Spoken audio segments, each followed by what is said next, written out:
আলহামদুলিল্লাহ, আপনাদের সম্মুখে একটা টিপস আনলাম। যেই টিপসটা আসলে সকলের জানা বোঝা দরকার। আমার কাছে অনেকেই ফোন দিচ্ছেন যে হুজুর কি সমস্যা একটু দেখে দেন, কি কি রোগ হয়েছে, জিন জাদুতে আক্রান্ত নাকি অন্য কোনো রোগে আক্রান্ত। তো অনেকে আমার কাছে শুধু বারবার ফোন দিচ্ছে, তো তাদের কথা মাথায় নিয়ে একটা ভিডিও তৈরি করতেছি, যাতে করে সকলেই ভিডিওর মাধ্যমে উপকার পান। তো আমি এক গ্লাস পানি আপনাদের সামনে দেখাচ্ছি। এক গ্লাস পানি, যে আপনি কিভাবে বুঝবেন আপনি জিনে আক্রান্ত নাকি জাদুগ্রস্ত নাকি বদনজরে আক্রান্ত, আপনি নিজে কিভাবে পরীক্ষা করে বের করবেন।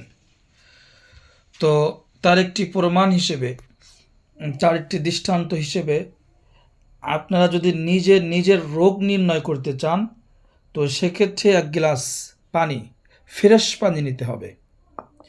এই ফ্রেশ পানি নেওয়ার পর এই পানিটা কলের পানিও হতে পারে, এই পানিটা ঝর্ণার পানিও হতে পারে, জমজমের পানিও হতে পারে। তবে মোট কথা হলো পানিটা ফ্রেশ হতে হবে।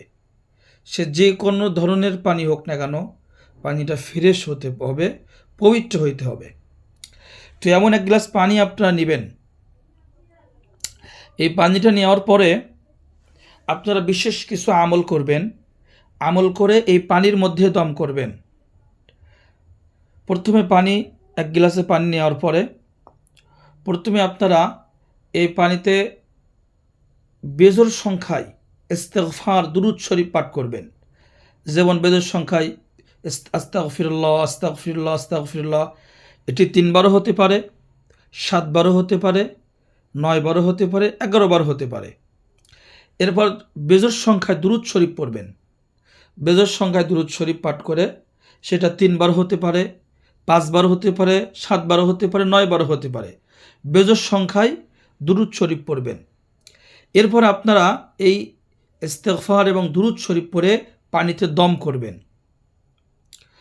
দম করার পরে ইস্তেগফার বেজোর সংখ্যায় সম্পূর্ণ পড়ে দম করবেন, দুরূদ শরীফ সম্পূর্ণ পড়ে দম করবেন। এরপর আপনাদের যে কাজটা হবে, সূরা ফাতিহা, এই সূরা ফাতিহা 3 বার পড়বেন।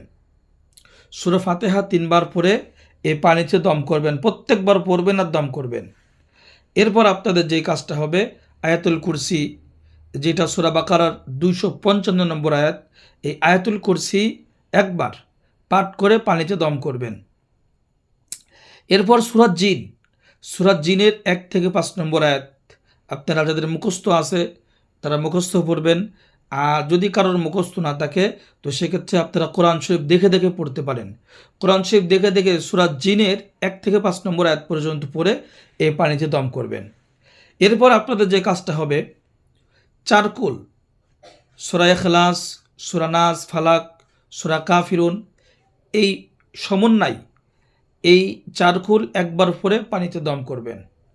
দম করার পরে এরপরে আপনাদের যে কাজটা হবে, এই পানিটা আপনারা খাবেন।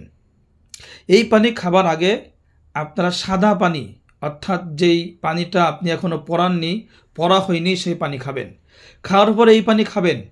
খেয়ে যদি দেখেন পানি খাওয়ার মাধ্যমে খুব মিষ্টি লাগতেছে পানিটা, বা শরীর ভার হয়ে যাচ্ছে, তো সেক্ষেত্রে আপনি বুঝবেন আপনি জিনগ্রস্ত, আপনি জিনে আক্রান্ত। আর যদি এই পানিটা খেয়ে যদি আপনার তিতা লাগে, টক লাগে, তো সেক্ষেত্রে আপনি মনে করবেন আপনি জাদুতে আক্রান্ত হয়েছেন। কোনো মানুষের পক্ষ থেকে জাদু হইতে পারে, জিনের পক্ষ থেকে জাদু হইতে পারে, আপনি জাদুতে আক্রান্ত হয়েছেন। আর তৃতীয় নম্বর যেই জিনিসটা আপনি পাবেন, অর্থাৎ পানি খেয়ে যদি আপনি দেখেন এই পানিটা কষকষ লাগছে, তো সেক্ষেত্রে আপনি বুঝবেন আপনি বদনজরে আক্রান্ত হয়েছেন। আর যদি এই পানি খাওয়ার আগে অর্থাৎ পড়া পানির আগে যে পানি, স্বাভাবিক পানি খেয়েছেন, এই পানি আর এই পানি যদি দুইটা এক মনে হয়, তাহলে আপনি স্পষ্ট হবেন আপনার জিন জাদু বদনজরে আপনি আক্রান্ত নয়। আপনি মেডিকেল চিকিৎসা নেবেন।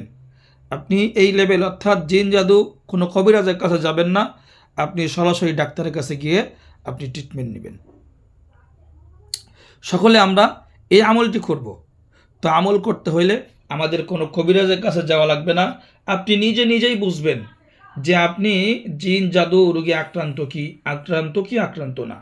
তো সেক্ষেত্রে আপনি যদি এটা নিজেই নিজের রোগকে নিজেই নির্ণয় করেন, এর ফলে যদি আপনি কোনো কবিরাজের কাছে গিয়ে, যিনি আপনার বাড়ির পাশে আছে, ভালো রাখি ভালো মুদাব্বির, তার কাছে গিয়ে আপনি ট্রিটমেন্ট নেন, ইনশাল্লাহ আশা করি আপনি সুস্থ হয়ে যাবেন। তো আশা করি ইনশাল্লাহ এই ভিডিওর মাধ্যমে যারা শুনবেন ইনশাল্লাহ সকলেই উপকৃত হবেন, আর সকলে আমার জন্য দোয়া করবেন।